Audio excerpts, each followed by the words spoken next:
Hello, I will talk about the Ukraine-Russia war or the Russian invasion of Ukraine, known in Russia as the Special Military Operation. The Ukraine-Russia war is a military conflict between Russia and Ukraine, which broke out on February 24th,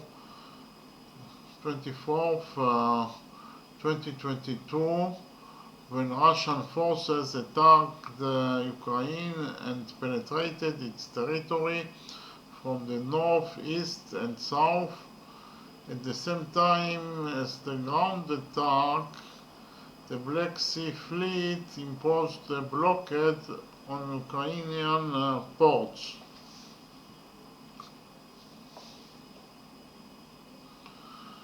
The invasion was the culmination of a low-intensity conflict between the two countries, which began in 2014 following the change of government in Ukraine when Russia unilaterally annexed the Crimean Peninsula and pro-Russian separatists in eastern Ukraine took control of territories in the Donbas region with indirect Russian assistance.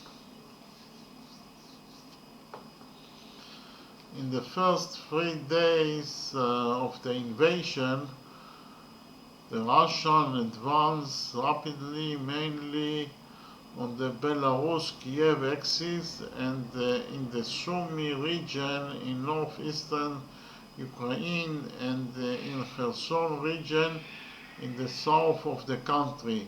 However, Ukrainian resistance was stronger and more effective than expected, and various logistical problems soon slowed down the face of Russian forces' progress and almost completely altered their progress in several areas. The Ukrainian army received large amounts of advanced combat equipment from NATO allies and especially from the United States, which helped it fight against the invading forces. The Russians suffered heavy losses in manpower and military equipment, and a significant part of their forces is tied to fighting in pockets of resistance that remain in their rear.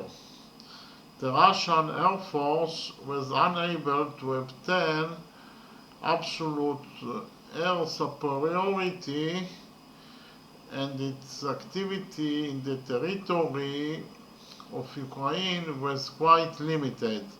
However, the Russian offensive in southern Ukraine had significant ground gains. By mid-March, the Russians had taken control of the southern part of Donetsk Oblast, most of the territory of Zaporizhia Oblast, and almost all of Kherson Oblast, creating a land continuum under their control from the border Russian to the Crimean Peninsula, except for the city of Mariupol, which was placed under siege.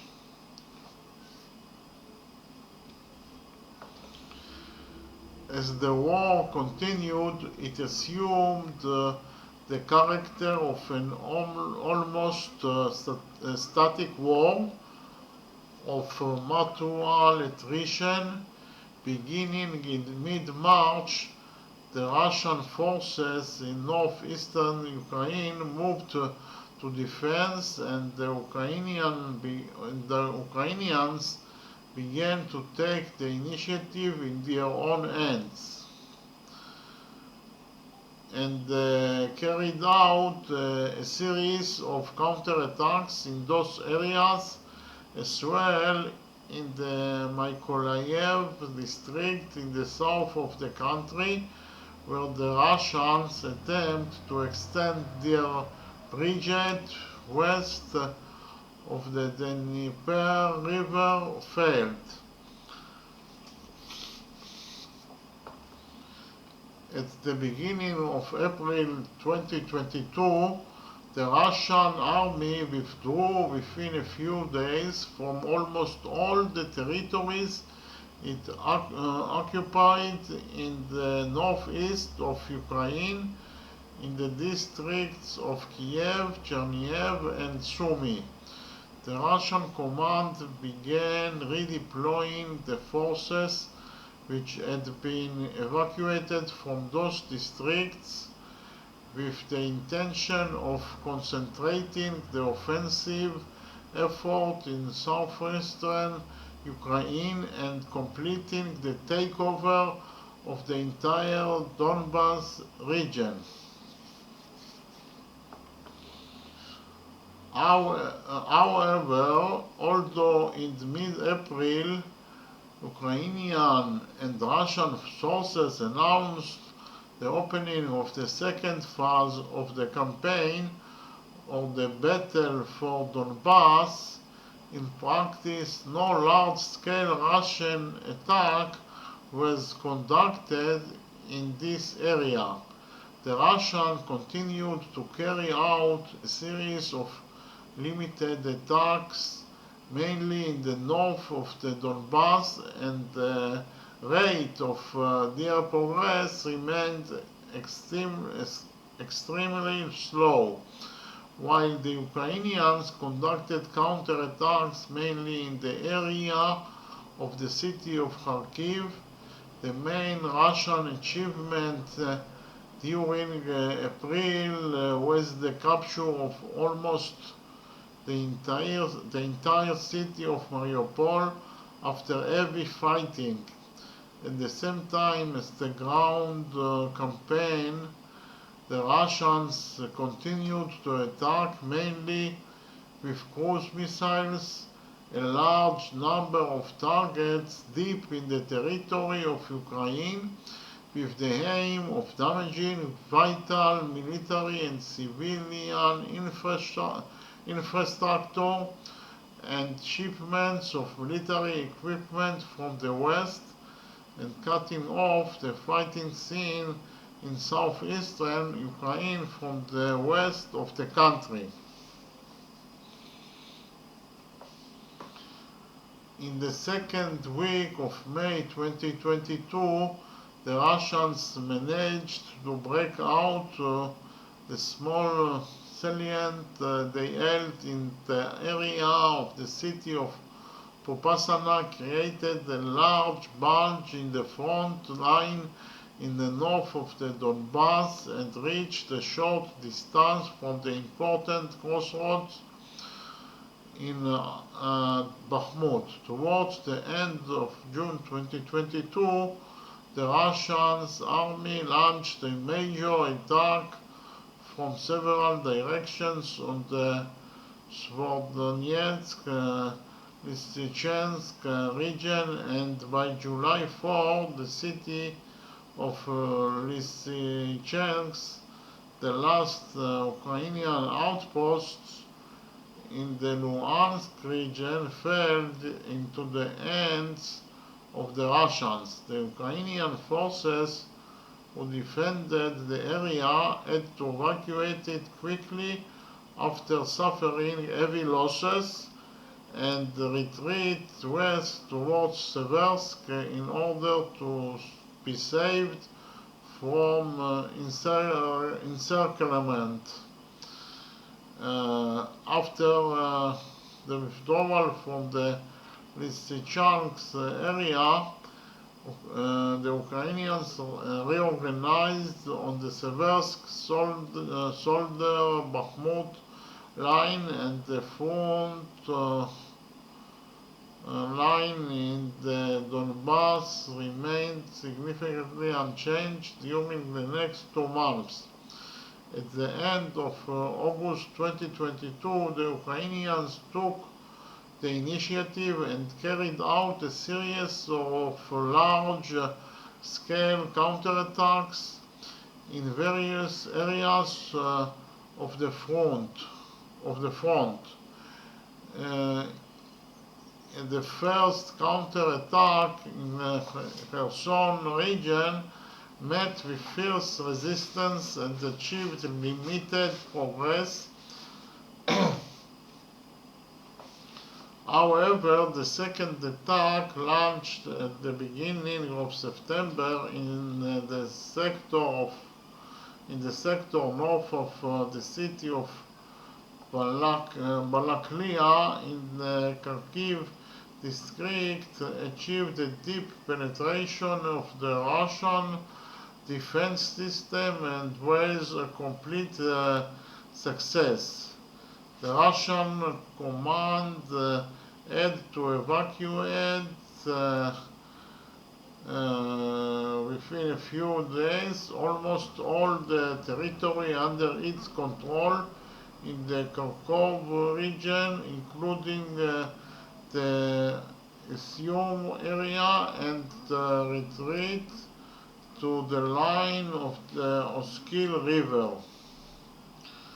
In the second half of September, 2 significant events took place with the potential to change the course of the war in Ukraine. On the 21st of the month, Putin announced a partial mobilization of the reserve forces in Russia, and the Russian Minister of Defense announced that in the first phase, about 300,000 reserve soldiers would be recruited to reinforce the Russian forces fighting in Ukraine. At the same time, the Russian announced the holding of the referendums in the districts of Donetsk, Luhansk, Zaporizhia, and Kherson on the annexation of those districts to the Russian Federation. Following the results of the referendums, which were held in the territories controlled by Russia in the aforementioned districts between September 23rd and 27th, the Russian equivalent announced on September 30th the annexation of the 4 districts of Ukraine to Russia, even though Russia didn't control some of them, a move that was widely condemned internationally. Despite the annexation, the Ukrainian army continued to attack and retake territory in the regions annexed by Russia. In the north of the Donbass, the Ukrainians scored the Oskil River line and created a wide bridgehead on its eastern bank, but their progress in this sector was almost completely blocked by the Russian forces. In the southern Ukraine, the Ukrainians continued to attack the Russian brigade on the west bank of the Dnieper in the Kherson region. In early November, the Russian command decided to evacuate the brigade on its own initiative, and by November 11th, completed the evacuation of its forces from the bridgehead, a move that allowed the Ukrainians to liberate the city of Kherson and retake about 30% of the territory of Kherson district. The war resulted in extensive international sanctions on Russia and its condemnation, and the mobilization of the West to help Ukraine with arms and money. Sweden and Finland announced their intention to join NATO. In the territories of Ukraine, evidence of acts of Russian atrocities against civilians on large scale, which are being investigated as war crimes by Western and international bodies. As a result of the war, huge damage was caused to the infrastructure and the economy in Ukraine, estimated at hundreds of billions of dollars, and millions of Ukrainians were forced to leave the territory of the country and became refugees. Ahead of the winter months, Russia has increased its attacks against infrastructure facilities throughout Ukraine. As a result, there was severe damage to the supply of electricity, water, and essential services, and there is fear of another humanitarian disaster in the frozen winter months. Inside Russia, the Putin administration imposed extensive restrictions on citizens and tightened its control over the country. Thank you very much.